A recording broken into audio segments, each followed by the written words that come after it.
सनातन धर्म की हरि ओम।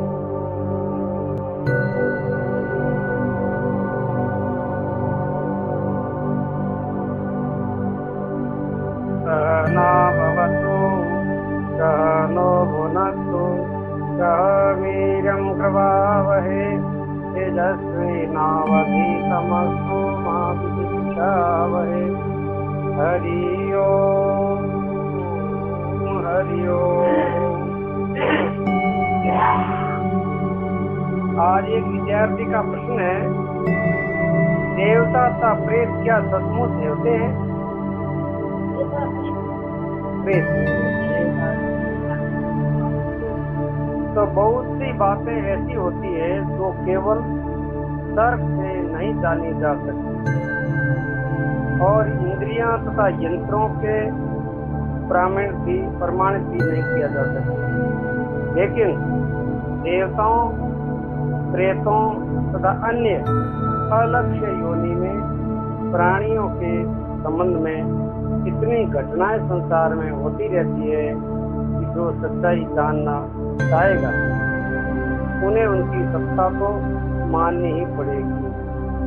जैसे स्वर्ग और नरक इस पृथ्वी के भिन्न लोग हैं और वहाँ पृथ्वी पर दिखने वाले शरीरों से सर्वथा भिन्न अद्भुत देवमय जीवों को रहना पड़ता है।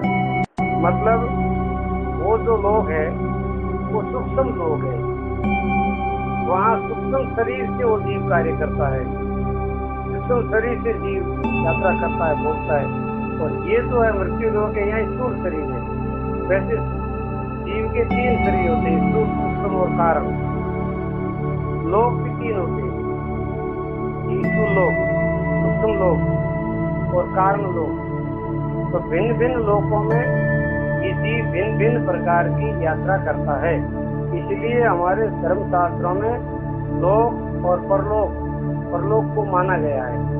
तो परलोक का मतलब परलोक में रहने वाले सूक्ष्म शरीर रहने वाले जीव, ऊंच कोटि के भी होते हैं, देवता कहलाते हैं, कोई यक्ष कहलाते हैं, कोई किन्नर कहलाते हैं, कोई गंधर्व कहलाते हैं, और भी उनकी श्रेणियां हैं।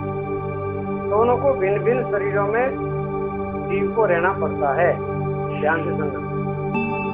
वैसे ही पृथ्वी से भिन्न अन्य लोक भी है। तो इन लोकों में भी अद्भुत देह के प्राणी रहते हैं, जैसे देवता स्वर्ग में रहते हैं और उनके साथ वहाँ उपदेव जाति के गंधर्व आदि स्वर्ग के एक विशेष स्तर में रहते हैं। ये जातियां मतलब सूक्ष्म शरीर में रहने वाले जीव हैं। उनकी श्रेणियां अलग अलग है, उनका स्थान देश अलग अलग है, लेकिन सूक्ष्म शरीर से सब यात्रा करते हैं। इससे स्थूल शरीर से नहीं।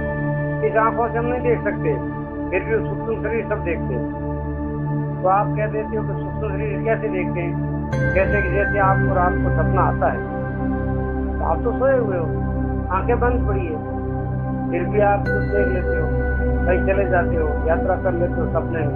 तो वो कौन करता है? सूक्ष्म शरीर करता है। ऐसे ही स्थूल शरीर छूटने के बाद में सूक्ष्म शरीर लोक परलोक की यात्राएं करता है अपने कर्मों के लिए। और तीसरे प्रेत आदि अंतरिक्ष में रहते हैं। प्रेत आदि वो भी अंतरिक्ष में रहते हैं, आकाश। हम लोगों के शरीर में मिट्टी की प्रधानता है।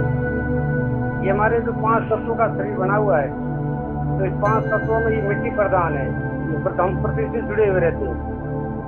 उन लोगों में हो सकता है कि 5 तत्व ना हो, 4 तत्व ही हो, इसलिए वो पृथ्वी से ऊपर रहते हैं और पृथ्वी से रहते हैं। पृथ्वी से उनका कोई संबंध नहीं जुड़ता।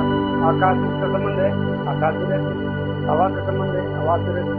उसमें भी उष्णता है, अग्नि तत्व है, और उनमें जल तत्वों का शायद होगा या नहीं होगा, हो सकता है, नहीं होगा। लेकिन 3 तत्व जरूर होते हैं, आकाश, वायु और अग्नि। तो पृथ्वी के प्राणियों के देह मिट्टी की प्रधानता होने से वो स्थूल है और सदा प्रत्यक्ष रहते हमारे सामने। देवताओं का शरीर अग्नि प्रधान है और वो प्रेतों का वायु तत्व प्रदान होता है। तो बात वो आ गई। प्रेतों का जो शरीर है वो वायु प्रदान है और देवताओं का जो शरीर वो अग्नि प्रदान है और अपना जो शरीर है वो शरीर प्रदान, मिट्टी प्रदान। इससे वे अलग से रहते हैं, मतलब दिखने में नहीं आते हैं। जैसे अग्नि कभी बिजली आदि के रूप में चमक कर दिख जाती है, जैसे आप बादल बनने पर दिखने लगते हैं, आप होती है तो वो बादल के रूप में दिखती है। वैसे ही देवता या प्रेत अपनी इच्छा से अपने शरीर को घना करके मनुष्यों के सामने प्रकट कर सकते हैं। मतलब वो प्रकट कर सकते हैं थोड़ी देर के लिए, उनको दर्शन दे सकते हैं, लेकिन वो ज्यादा समय तक ईश्वर शरीर के रूप में नहीं रह सकते। बस देखा और चले, जैसे अपने को सपना आता है देखते हैं ऐसे वो दिख जाता है। ये अलक्ष्य प्राणी संसारी प्राणियों को सुख या दुख दे सकते हैं, सुख भी दे सकते हैं, दुख भी दे सकते हैं। ये बात भी ठीक है, किंतु ये है भी जीव ही, कुछ भी हो, लेकिन वो भी जीव की श्रेणी नहीं आते हैं। पता इनकी शक्ति भी सबकी एक सी और असीम नहीं है। उनकी शक्तियां भी भिन्न भिन्न होती है और सीमित होती है। कल देवता है तो भी सीमित है, गंधर्व किन्नर वगैरह है वो भी सीमित है। जैसे हम लोग देश काल परिस्थिति और शक्ति के अनुसार किसी काम में सफल या असफल होते हैं, वैसे ही वे भी सफल असफल होते रहते हैं।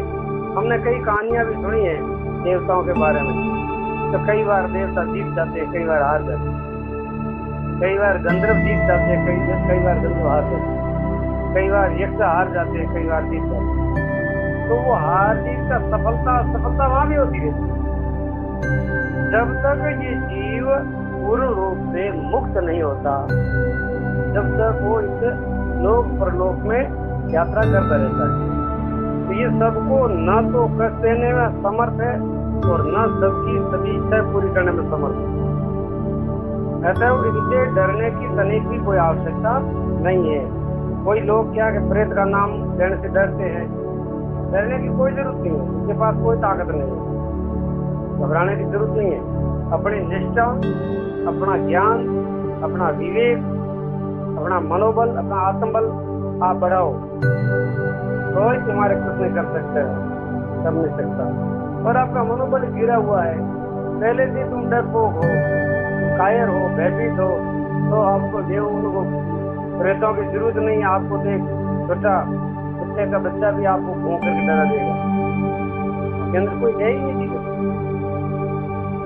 यही बात भी समझ लेनी चाहिए कि आजकल वृद्ध लोगों ने स्वार्थवश देवताओं का प्रेतों के नाम पर दम्भ बहुत अधिक फैला रखा है। अंधविश्वास है, हर साल देवता दो भूत प्रेत लागू नहीं होगा, ऐसा करके लोगों को भयभीत करते, जबकि है कुछ ही नहीं। देव सिद्धि या प्रेत भाषा तथा प्रेत विद्या की जितनी बातें सुनी जाती है, उनमें 100 में से एक आधी सदोषी सिर्फ 1% हो सकती है। बिल्कुल नहीं, वो अलग बात है। 1% सही हो सकती है, लेकिन 99% झूठ है। कोई देवता नहीं है, कोई भूत प्रेत नहीं है, कोई राक्षस नहीं है, कोई 2 नहीं करे, कोई 3 नहीं करे कि हमारे पास फलान भी हो, कुछ नहीं है। ऐसे कभी अंधविश्वास में मत पड़ना। बस एक ईश्वर करता है, वो होता है, और अपना जो कर्म के अनुसार सबको मिलता है। ये आपको समझने बातें बहुत जरूरी है। आप आगे संसार में यात्रा करोगे तो ये आपकी बहुत बाधाएं आएगी। मोर तो सब भूमिये जी रहे, मोर तो भैरू जी रहे, मोर तो खेतले जी रहे, मोर तो बाइया साव रहे, मोर तो रोने जी रहे, और बिल्कुल झूठ है, कुछ नहीं है। आप भगवान का स्मरण करते रहो, उठते बैठते खाते पीते, और वो सारे आपके पापों का नाश कर देगा। मनुष्य दुखी होता है अपने पापों से, तो कोई दुख नहीं देता। फिर दूसरे लोग जो पाखंड फैलाने वाले हैं, वो देखते हैं कि अभी मौका है, एक संकट में है, दुख में है, तो इसके उसको भयभीत करो, तो अपना भी गुजारा चलेगा। साहब जी थे, न्यास किया थे, बाद में और दुख था, हमें बात किया आप दुखी रखो तो कर। इसलिए आजकल ऐसी बातों को सत्य मानकर किसी के द्वारा ठगे जाने का पूरा भय है। ठगी जो मती सत्संगी होकर के, गुरुमुखी बन करके ऐसी अंधी श्रद्धा में, अंधविश्वास में मत भटकना, नहीं तो फिर जिंदगी बर्बाद हो जाएगी। दुनिया में किसी के पास कोई सुख नहीं है, कोई सुखी करने वाला नहीं है। आपको सुख मिलेगा अपने अच्छे कर्मों से एक, और सुख मिलेगा ईश्वर के भजन से, और सुख मिलेगा शुद्ध भावना से। हाँ, किसी को भी इन बातों के फेरे में नहीं पड़ना चाहिए, अरे चक्कर में कभी नहीं पड़ना चाहिए। और तो बाप की भोपा जी की बाधा घातोड़ी है, और तो कह रहे राम राम नहीं करना, भोपा जी की बाधा घातोड़ी है, कह घना वे तो नहीं होते। आप तो सुना नहीं सुना, जैसे कभी भोपो के चक्कर मत पड़ना। कोई कह के मैं सारे डाकी डोरो कर दो, तंत्र मंत्र कर दो, मादरी कौन दो, फलाना कर दो, यही कोई छोटी बात है। बस एक भगवान के नाम को मादरी कौन रहे, ओम नमः शिवाय, ओम नमः शिवाय, राम राम, या हरे कृष्ण गोविंद गोविंद। तो भी भगवान का पवित्र नाम है, वो मंगलकारी है। बस सारे पापों का नाश कर देता है, सारे दुखों का नाश कर देता है। बस दूसरे कचरे के पीछे क्यों भटकते हो, क्यों फालतू जिंदगी बर्बाद करते हो? किसी के पाप पीछे भटकने की जरूरत नहीं है। अपने धर्मशास्त्र कह रहे, गीता क्या कहती है, भागवत क्या कहते हैं, वेद उपनिषद क्या कहते हैं, संतों की वाणी क्या कहती है, उस अनुसार चलो, यहाँ हो जाओगे। मूर्खों के पास, अज्ञानी के पास कुछ नहीं है। भगवान का भजन ही निर्दोष है, निर्विघ्न है। भगवान का भजन मतलब उसके नाम का जब स्मरण का सबसे उसको कभी भूलना नहीं, आदत पाड़ दो। बस हर काम करते हुए भी भगवान का पवित्र नाम का स्मरण होता रहे, आदत पाड़ दो। आदत नहीं पाड़ोगे कभी नहीं आएगा, आदत पाड़ नहीं पड़ती। भगवान सर्व समर्थ है, परम दयालु है। वे अपने भक्तों की कभी, और वो अपने भक्तों की सभी संपूर्ण अभिलाषा पूर्ण करते हैं। और भगवान का भजन करता है, भूत प्रेत आदि किसी में साथ नहीं है जो उनकी ओर कोई देख सके। भूत प्रेत के पास कोई सामान नहीं है, देवताओं के पास भी कोई सामान नहीं है, देवताओं के राजा के पास कोई सामान नहीं है। आपके पास अगर गुरु भक्ति है, शिव भक्ति है, ईश्वर की भक्ति है, तो कोई तुम्हारे पास नहीं आ सकता है। और तुम जिसके ऊपर दृष्टि डालोगे तो उनका भी सारा दुख मिट जाएगा। कैसे तुम महान हो, घबराने की जरूरत नहीं। तो एक विद्यार्थी ने पूछा है, तो क्या श्राद्ध का क्या तात्पर्य है? तो लोग तो श्राद्ध करावाते हैं, श्राद्ध आएंगे अरे मैडम थोड़े नाराज हो जाते, पता नहीं। अब देखो उसमें ऐसा लिखा है शास्त्रों में, जीव अपने कर्मों का फल भोगता है, मरने के बाद वह फिर जन्म ले लेता है। इसके लिए श्राद्ध करने से क्या लाभ? ऐसा किसने पूछा है? मरने के बाद फिर जन्म ले लेता है, अब उनके नाम पर हम श्राद्ध करते हैं तो उनको मिलता है नहीं मिलता है, ये क्या प्रमाण है? श्राद्ध के पदार्थ यही रह जाते हैं, या ब्राह्मण लोग अपना पेट भर जाते हैं, और लोग दस जीव को इसे क्या लाभ? ये प्रश्न पूछ रहा है विद्यार्थी। आदि प्रश्न बात को बिना सोचे किए जाते हैं। संसार में हम सबका जीवन ऐसा है कि एक की क्रिया का दूसरे पर कुछ न कुछ प्रभाव पड़ता ही है। ये समझने की बात है। सबों का जीवन एक जैसा नहीं होता, सबों की भावना एक जैसी नहीं होती, सबों की क्रिया एक जैसी नहीं होती। एक दूसरे के ऊपर क्रिया का प्रभाव पड़ता ही है। घर में एक व्यक्ति भगवान का भजन करे तो उससे थोड़ी बहुत शांति सभी को मिलती है। घर में एक व्यक्ति अगर भक्ति करे, विशेष कोई भक्ति न करे, तो भी वो भक्ति करने वाले का स्वभाव, उनकी आदत, उनकी मीठी वाणी, उनका प्रेम, उनका परोपकार, तो सबों को थोड़ी थोड़ी शांति मिलती है, भले वो भक्ति न करते तो। एक ही कमाई से दूसरे का भी काम चलता है। घर में भी अगर एक आदमी पैसा कमाने वाला है और दूसरे कोई कमाने वाले नहीं है, तो अभी सबों का गुजारा चलता है एक के ऊपर। इसी प्रकार कर्म में भी संबंध तथा आसक्ति के कारण फल का भाग सबों को प्राप्त होता है। पिता, पुत्र, गुरु, शिष्य, पति, पत्नी आदि परस्पर एक दूसरे के कर्मों से कुछ न कुछ फलभागी अवश्य होते हैं।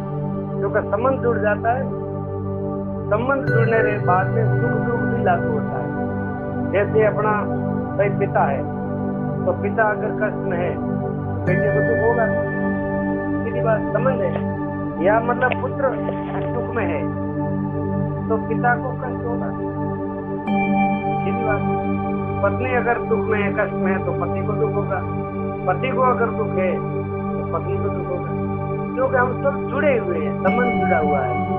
तो ऐसे गुरु शिष्य का भी ऐसे ही संबंध। शरीर को किसी से जो मृत पुरुष की संपत्ति के अधिकारी है, उनके संबंधी है। अब जो आदमी शरीर छोड़ करके चला गया है, उसने वहाँ धन कमाया है, मकान बनाया है, जमीनें खरीदी है, पैसे कमाए हैं, वो सब किसके लिए? आपकी संतान के लिए। तो संतान से उनका संबंध जुड़ा हुआ है, संबंध थोड़े खत्म होता है।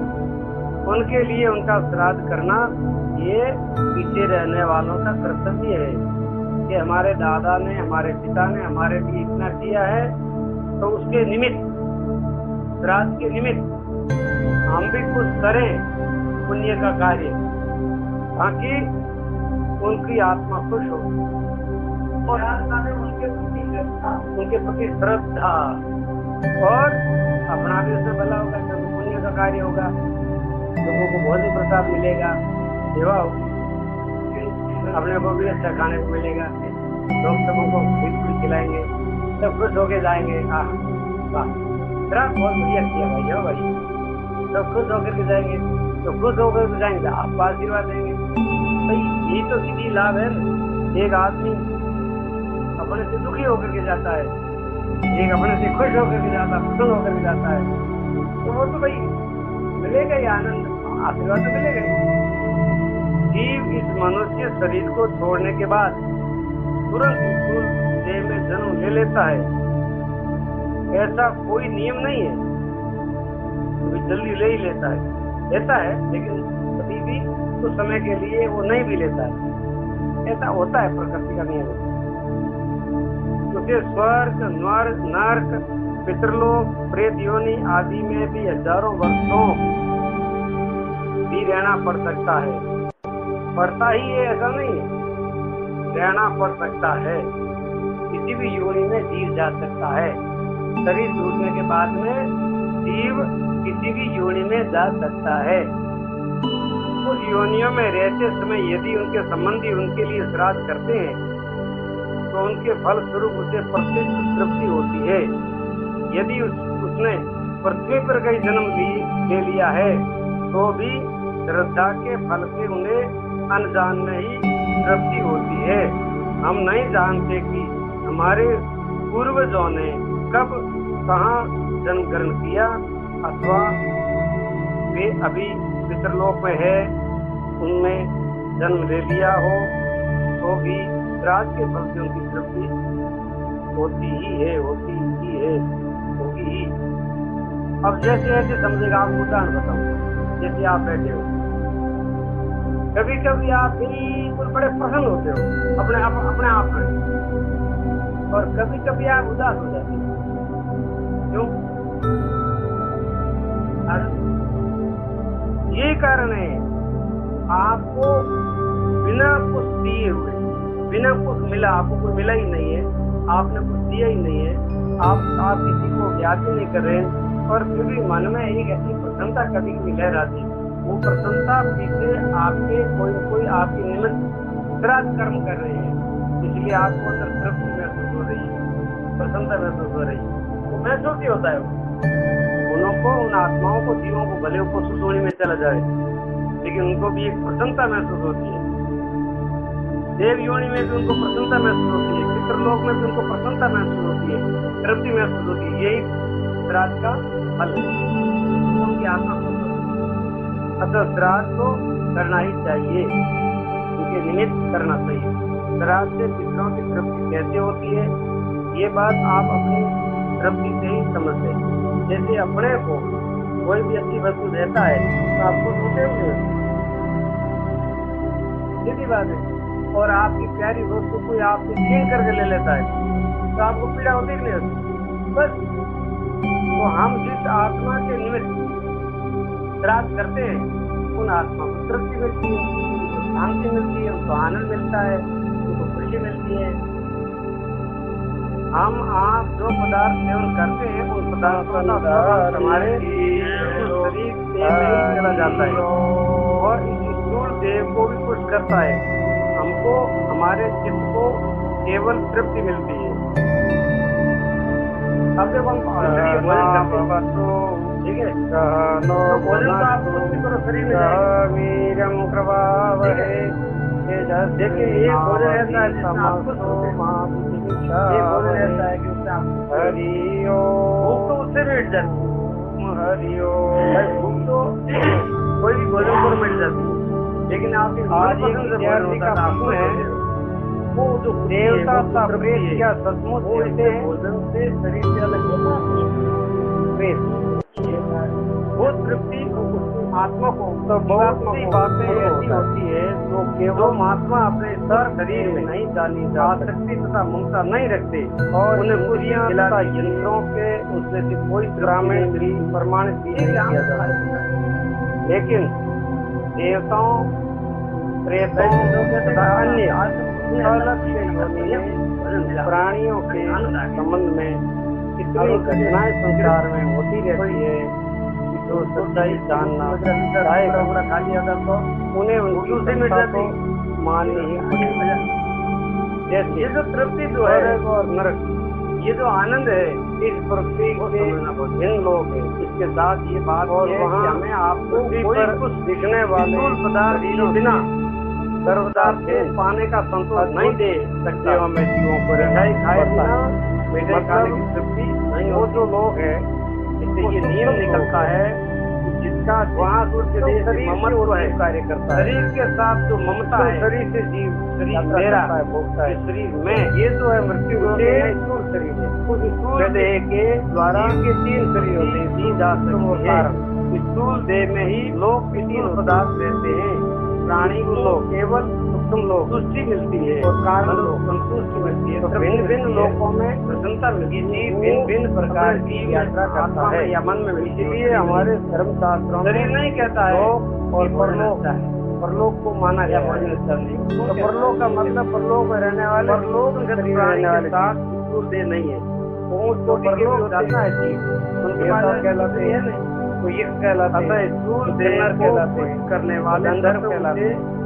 तो ये नहीं उनकी श्रेणियां हैं। देखो स्थूल पदार्थों को भिन्न भिन्न शरीरों में तृप्ति जीव को रहना पड़ता है। वस्तु नहीं थी ध्यान से सुनना, वहाँ तो तृप्ति थी। वैसे ही पृथ्वी के भिन्न अन्य लोग भी प्रसन्न लोकों में भी अद्भुत देह के मंत्रों की शक्ति में देवता मंत्रों की शक्ति से निमंत्रित शरीर में परलोक प्राणी वहाँ देर के लिए तो देव जाकर पाता है।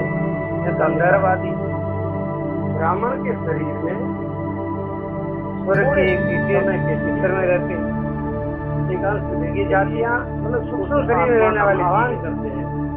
थोड़ी उनकी श्रेणियाँ अलग अलग है, उनका स्थान देश अलग अलग है, लेकिन सूक्ष्म शरीर से सब यात्रा करते हैं। उनको तरफ इससे स्थूल शरीर से नहीं, भोजन तो ब्राह्मणी आंखों से नहीं देख सकते, फिर भी सूक्ष्म शरीर सब देखते हैं।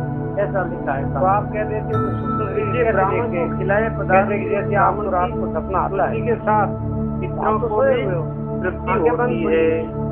ये वैसे ही तृप्ति है चले जाते जैसे हमें आपको पदार्थों से भोजन करती है, जैसे अपने को भोजन करने में ऐसे ही स्थूल शरीर छूटने के बाद ये स्थूल शरीर लोग पदार्थ तो हमारे आपके भी अपने कर्मों देव ही रहते हैं। और तीसरे प्रेत आदि कोई अंतरिक्ष रहते हैं, किसी प्रेत आदि ब्राह्मण के देह को कुछ करते हैं आकाश। तो इसमें तो कोई असंग हम लोगों के शरीर में मिट्टी की प्रधानता है। ये हमारे जो 5 तत्वों का शरीर बना हुआ है, तो इस 5 तत्वों में ये मिट्टी प्रधान है, हम पृथ्वी से जुड़े हुए रहते हैं। चलो आज की लोगों में का समाधान लिखा है अब कल लोग पृथ्वी के ऊपर एक शंका करेंगे और किसका शरीर शंकाई है, बात का कोई संबंध नहीं जुड़ता। आकाश का संबंध है, आकाश में क्यों देखे जाते हैं संसार में? पाप करने वाले दुखी देखे जाते हैं और पुण्य पुण्यात्म धर्म करने वाले दुखी देखे जाते हैं। ऐसा क्यों हो सकता है? इसका जवाब आपको कल। लेकिन 3 तत्व आकाश, वायु और अग्नि। तो पृथ्वी के प्राणियों के देह मिट्टी की प्रधानता होने से वो स्थूल है और सदा प्रत्येक रहते हमारे सामने।